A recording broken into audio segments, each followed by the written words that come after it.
She is the Supervisor of Advanced Academics and Specialty Programs here in Prince William County Schools. Welcome, Kelly. Good morning, and thank you no, it's not good morning. It's good afternoon, good evening. My name is Kelly Brown. I'm the Supervisor of Advanced Academics and Specialty Programs. My office has been tasked with helping students prepare for the SAT. We offer the PSAT 8-9 for all ninth graders. Then we offer the SAT and MSQT for all 10th and 11th graders. Those happen in the fall of each year. And beginning last year, we started offering the SAT school day. This is an opportunity for students to take the SAT in their school during the day in in spring of their junior year. So as we've done this initiative within Prince William County, we've started to make available to students the Khan Academy official SAT prep course. So we're bringing to you this evening Miss Crystal Hercules. She is one of our collaborators with Khan Academy, and she's going to talk with you all about supporting your students through Khan Academy. So let me get myself. Oh, Miss Boyd or Miss Huff, can you allow me to share?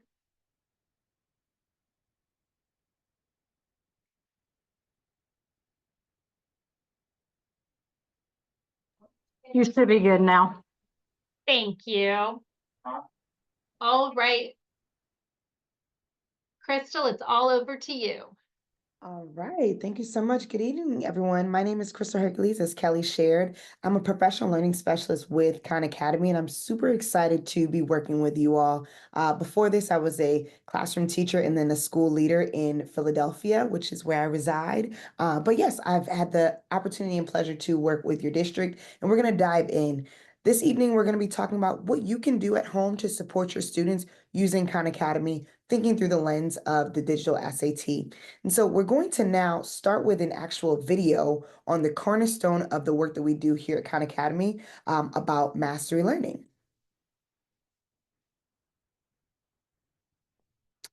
It doesn't look like the audio is on for the video.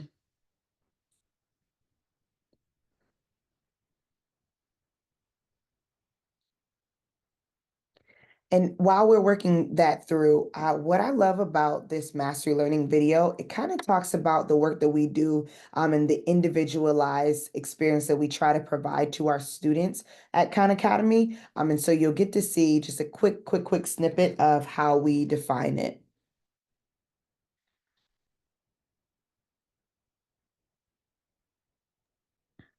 Kelly, if you want to stop share and then click the audio box and then reshare it.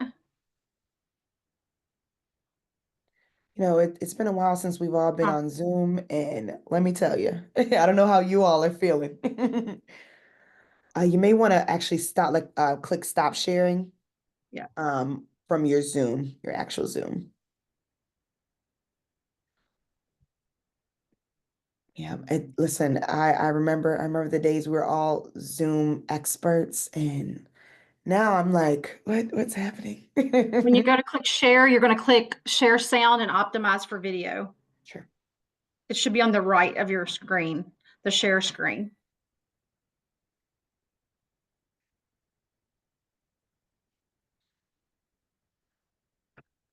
You're muted, Kelly. I can't hear you if you're talking.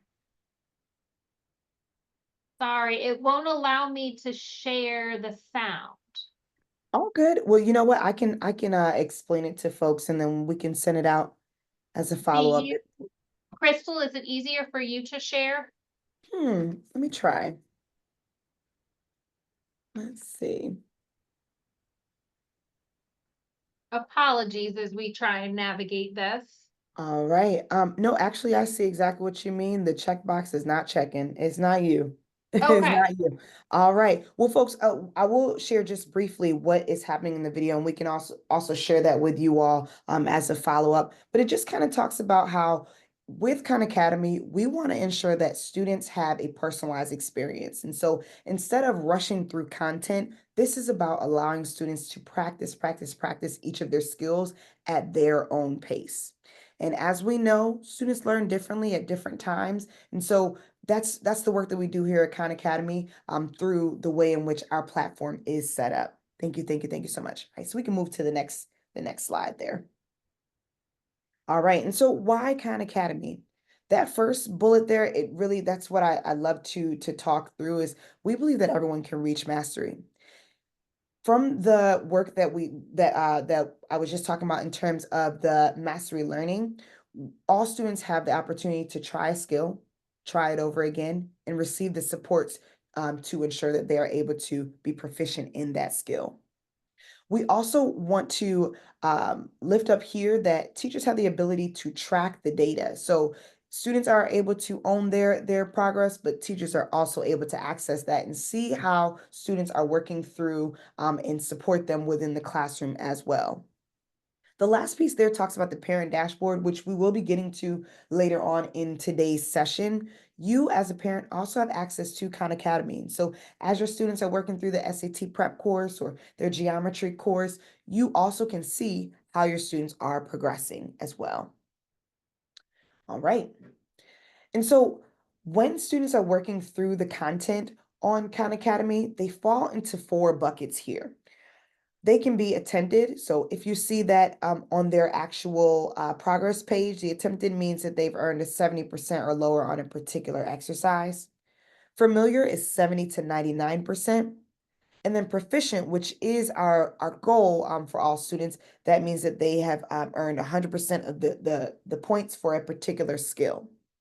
Now, for a student to move from proficient to mastered, they have to see the skill in an exercise and then also see it on a test or a quiz as well. Because obviously, if I am learning multiplication and I know it, we learned it in October and I'm knocking it out 5 times 5, 5 times 7. And then in November, I see it again on a test and I'm like, what? That means that I haven't necessarily mastered it. I was proficient at that time, but I need to maybe practice more so I can master it. And so that's where you see those 4 buckets there. And so your students will get acquainted with these buckets. Teachers are obviously acquainted with these buckets. And we want to make sure you as a parent you're also acquainted with those buckets. And I think in the chat, someone said that these slides will be provided to you. So you'll have access to this. And it just as a nice reminder as you're looking at what your students are working on and while your students are also looking at what they're working on. Now, you'll see over to the left, I'm so sorry, Kelly, one more thing here is efficacious use looks like 2 skills to proficient per week. That's the goal. That is the absolute goal.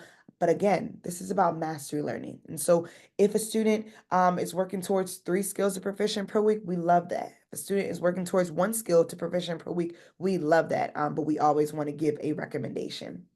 All right, Chatty Cathy is done with the slide. Okay, I'm tired. All right. So on this slide, you're going to see here, and it's not because I work for Khan Academy that I'm going to do this here, brag. This is actually factual. We partner with College Board.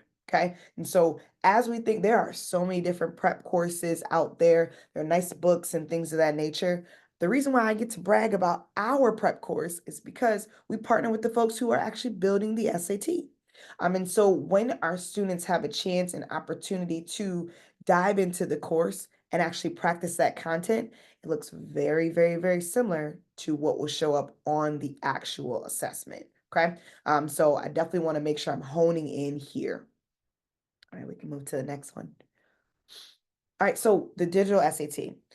Listen, friends, I don't want to talk about age. We're not going to dive into that. All I'm going to say is when I took the SAT, it was paper and pencil. We went to a school on a Saturday. Okay, we got there. I remember desks line up in a cafeteria. Okay, and I had a paper and pencil, and I was trying my best because my future, it felt like it depended on it. It is so different now, folks. The digital SAT, not necessarily us, but the College Board has listened to the feedback, but also knows what is necessary to actually assess what students need to show their preparation for college. So it is different. It is no longer paper and pencil. honey bun, we're on a computer, for sure. And so that's the digital SAT. This kind of talks through what this looks like. So it's what we call a multi-stage adaptive test. So there are 2 modules for each section. So students will take the reading and writing section, then they'll take the math section. Both of those sections have 2 modules within each of those. And so for both reading and writing and then math, module 1 is the same for all students. However, once they leave that stage, whatever they've earned in that stage will determine what module 2 looks like, based on how they score module 1. Now, I will say this, I know that questions come up all the time. Well, how do they score it? How do they score it? They didn't give us that much of the Krabby Patty sauce, okay? But they did help us in terms of building the course to ensure that this is the correct preparation. Definitely go onto their website. For sure, they have really, really clear instructions on how they score. But the most important thing that I want you to take away from this slide here is that it's multi-stage and it's adaptive. Students are taking that first module. They're moving to the second one based on what the first module, their response to the first module. And this is all happening in 2 hours. I don't know about you all, but I felt like the SAT for me was 8 hours. I don't know. I made that up. Made I? Okay. All right. But it's 2 hours now. And so thank goodness I'm happy for our students. They deserve 2-hour tests. All right. And so again, like I shared, we partner with actual College Board. And so this information can also be found on their website. But I love to talk about this with parents. I love to talk about this with teachers. And then I love for teachers to share this information, parents to share this information with their students. So the first part of the test being the reading and writing. This is how it's broken down. This is kind of a bit of the secret sauce of what's happening. Again, I don't have the secret sauce for how it's graded, but you'll see here, it is broken down into 4 domains: information ideas, craft and structure, expression of ideas, and then standard English conventions. Now, what I love about this slide is, yes, it gives us the 4 domains, but if you look over to the right-hand side, it also breaks down the question distribution. So I'm looking at this, I can see, wow, 28% of the test is going to be craft and structure. And so I definitely want to ensure that my student has opportunities to practice information and ideas and standard English conventions and expression of ideas, obviously for sure, but at least I know, okay, great. 13 to 15 questions are going to be on that craft and structure. Prioritize that. Then I'll move to the information ideas. And this is the kind of work that our teachers already do. They do this with all other types of assessments. And so they know what that looks like. It isn't necessarily about teaching to the test. It's more so giving students the confidence that when they look at this test, they've already at least had exposure to these things. And so it's nice to know what that distribution looks like. Okay, and so that's reading and writing. For math, algebra, advanced math, problem solving and data analysis, and then geometry and trigonometry. Now, this also breaks down, but this is a little different. So when you look at this slide here, you're going to notice the first 2, they're 35% each. So that means 70% of the math test is dedicated to algebra and advanced math. Again, 70% of the SAT is dedicated to algebra and advanced math. That's not taking away from the importance of problem solving and data analysis or trigonometry and geometry. However, I do want to make sure that I'm sharing here. Our actual course knows this, and it's very intuitive, and students are going to get that exposure a little bit more for the parts where they're going to see more often on the test. All right. And so here you'll see, this is what happens on the actual Khan Academy platform. As we saw there, the first one there that says Unit 2 Foundations Algebra, we saw that that was one of the domains. That's the 35%. This shows you exactly as a student logs in, they can go right to the unit that they're working on. Okay, I know I need to prioritize algebra. I can go to each of these topics and you'll see the different topics below it. So solving linear equations and inequalities, linear equation word problems. I know as an adult right now, I would definitely need a lot of practice and support with that. But okay, great. I don't need to take this right now. Our students do. So you want to make sure that students are well-versed in using the platform and they know how to get to these things so they have as many opportunities as possible to practice the content. Okay, and so you'll see here it says aligns with content domains, like I shared. It also aligns with the actual skills that are assessed. Thank you. All right. And so as I shared, we are the partners. So we work closely with College Board to get the content that students must work on. And so I want to lift up what this means. So I'm going to spend a little bit of time here. And I know that some questions may pop up. I know we are using that chat. Please make sure you do so. But I want to talk through how Khan Academy supports this prep. So in-depth lesson articles with practice exercises. Students will see passages on their assessments. So we want to make sure that we're providing them with additional practice and looking at it, a article or an essay with that allows them to practice. Okay. The next one says skills in 3 difficulty levels. You're going to see that all those domains. So let's take algebra, 35% of the assessment. There are 3 different difficulty levels: foundations, medium, and advanced. So as a student, and we always recommend start with foundations. We know that all of your students are rising stars, and this isn't us saying that we do not believe in them. We absolutely do, right? But we want for the beginning of this prep for them to start in foundations and then they soar from there. And so making sure that they're going through the foundations sections and then moving on to medium, moving on to advanced. Next there, assignments and progress reports. So students are actually working on specific assignments based on the skills. And those progress reports, teachers have access to their progress along the way. And you as a parent, you also have access as well. We want to make sure that reporting is live. The next piece there says course challenges. So we also give these course challenges are very similar to like a pre-test. This allows for a teacher at any time during the school year or the time that they're doing test prep to get just a quick snapshot on how students are doing on the actual skills. So it's a great method to progress monitor. Quizzes and unit tests, self-explanatory. The last piece here, which I think is super important, is information about time management.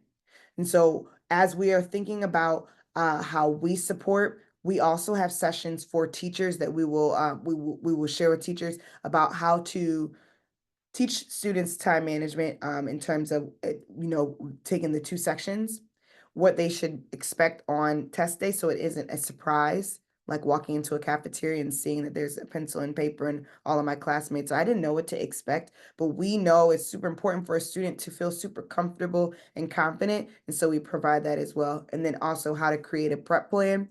We have prep plans that we recommend and we share with teachers, but it's always super important for students to be a part of that conversation. Okay. And then over to the side, you'll see that we have hundreds of reading and writing, and then thousands of math items that have been developed so students can practice until they feel confident. All right, and so we can skip this slide. We can move to the next one. I'm not gonna do I wanna talk this through and I'll explain in just a bit. All right, so we have access to something called the Blue Book testing app, okay? And so students get a chance to actually go and see a preview of the test, the actual SAT. Also, they get a chance to try out the full-length practice exams, which we definitely recommend. Now, when a student does the practice exam, they actually get like a grade with their strengths and their areas of growth.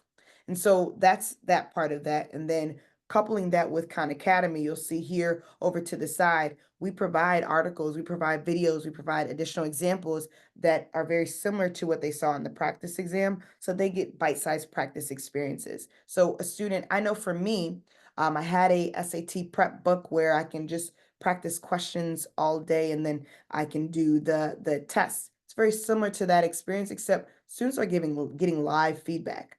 I was just guessing, folks. I was just circling things and hoping for the best. Whereas this is like, okay, no, actually, student, let me give you this feedback on this thing. So that's just a double layer of support there. We can move to the next one. All right, and so on the actual Blue Book app, a student can go in, they'll see their tests that are upcoming, but they'll actually click on this practice and prepare. And this is where they can see that test preview as well as the practice test right there on their Blue Book app. So my suggestion to you all, so I'm not going to tell you how to parent, right? Tell your child to get onto the Blue Book app for sure, for sure. And we will definitely walk them through that within school hours as well. But this is definitely supportive and helpful. All right, now, ready for the next slide. All right, and so student, took my review practice test. I took the full length one here. I found that on the College Board's website under my practice. Great, I'm all finished. I can click that button that says view my score, and it'll show you my scores for each of the sections. And right under it, you'll see that this is a great screen grab. This shows you practice on Khan Academy. So I'm getting my actual feedback from my practice, and that feedback is going to take me over to Khan Academy so I can also practice on the actual platform. So listen, this is double dose of support for your students. Go to the next slide. Yep. And this is kind of what this is what the actual skills report looks like. So as a student, I can go through and I can see each of the sections and what I've worked through, and I can also see where my areas of growth are. And this is new within about the past year or so. I love this because ownership. Students need to know where they are. They need to know what they're working on. We obviously provide support, but it's self-efficacy is the way to go. And so if a student's able to look at their skills report and say, wow, and you can see this is highlighted here. So this student is knocking out the park, but maybe they haven't spent a lot of time on the standard English conventions. Okay, I know I need to go back in and practice that. I can go right to my Khan Academy and I can actually practice that within the prep course. Also, and when you have a chance after this, when you log off, I know everybody's going to log off and go right onto Khan Academy, and they're going to practice themselves. I know that's what's going to happen. But I want to add here that we also have additional courses. So we have the SAT prep course, which takes all of these domains, breaks them down, but we have additional courses. So for example, we have a grammar course. So if I'm a student, I'm working through the standard English conventions, I'm trying my best, and I realize I need additional support, there are other courses there that is accessible to everyone, including you all, friends. I just took a financial literacy course on Khan Academy. I'm not telling you what to do. I'm just saying there's a lot of opportunities for practice there. All right, so that's the knowledge and skills report. So we can move on. All right, and so again, here's my plug, friends. Please go on to khanacademy.org. I'm going to talk through now. We talked about progress tracking. Again, obviously teachers are looking at the data, and since you're here, we know that you are super invested, and so we want to make sure you have a chance and opportunity to connect with your students' work as well. So when you go on to join Khan Academy, you can join as a parent. So you can go into the next slide because it'll give a nice screenshot And there. also, as a Oh, parent, please. for those of you that are, you guys have the opportunity to join as a parent. Your students will log into Khan Academy through their Clever account. So you may log in a different way, but our students are going to log in through their Clever account with Prince William. Absolutely. For sure. And students are well versed. They know how to do it. They know they've been doing this for a bit of time. All right. And so when it's time for you to create your account, you go to khanacademy.org and you're looking for, so there'll be a button that says join us, or sign up. I believe it's sign up actually, but you know what you're looking for. And you're gonna click on the actual parent button. And what I love about this is that if you have multiple students, you can actually add them. We're going to look on the next slide because you'll be able to see that as well. All right, great. And so adding your child on your dashboard. So you've gone to khanacademy.org, you've created your actual parent account.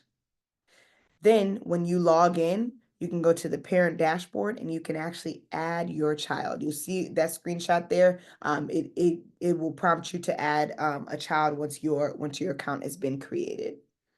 Okay. And as soon as you do that, exactly, this is perfect. Your students we'll get a notification that says, your parent wants to add you. Now, I'm gonna say this now. They do have to add you, okay? Have a conversation with your child, okay? We haven't had an issue with this, but obviously, they're the ones who have to actually accept you as a parent. This is what the notification will look like. Michelle Marlborough wants to register as your parent. They will have permission to view your activity and make practice recommendations because you do. You get to say, hey, I noticed that you haven't been working on your standards English conventions. Go back and practice again, Jenny. You can do that. But yes, and students will go in and accept as a parent. Move on to the next one. Yep.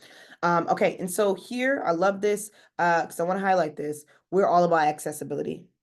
Obviously, Khan Academy has been around 4 years.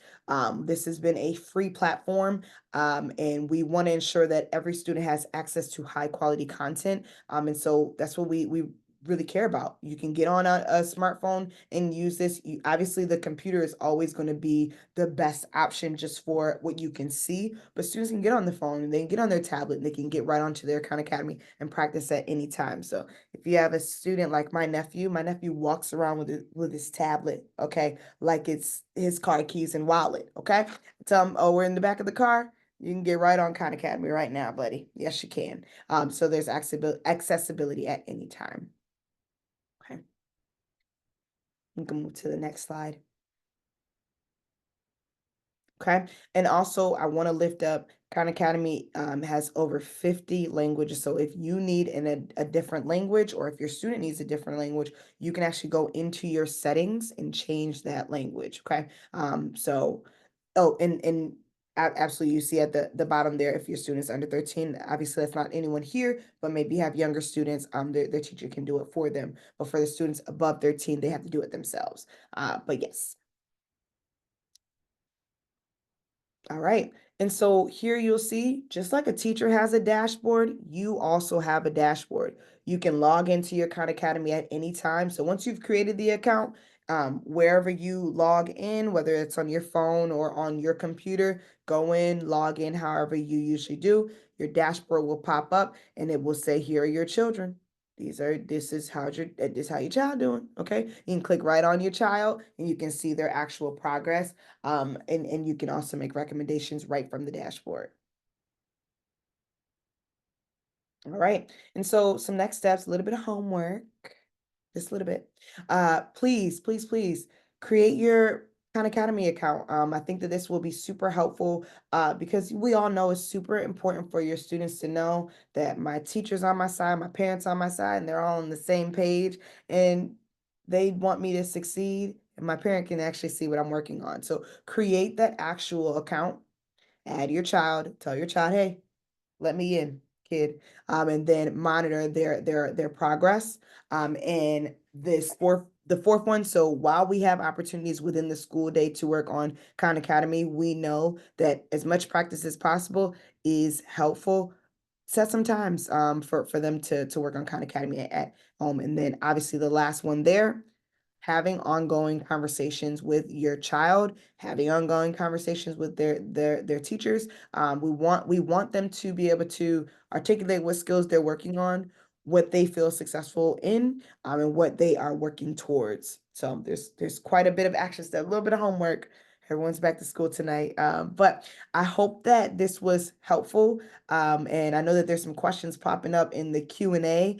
So I hope that you all, share the questions. We want to make sure that you all walk away feeling like you know what to do and you're ready to gear up and get your accounts going so you can look at your students' progress. But thank you so much for joining us today. This is important work. And so we're really happy to join you in this journey. Yes, we appreciate all this stuff. Yes, coming together. This is the beginning. Yep. Go ahead and read that quote, y'all. Yep. Team, did I miss anything? Anything you'd like me to highlight, check in on? I think we've connected a lot. I'm gonna go real quick let me go the right direction. I'm going to go over to Clever for those of you that are navigating this with your student.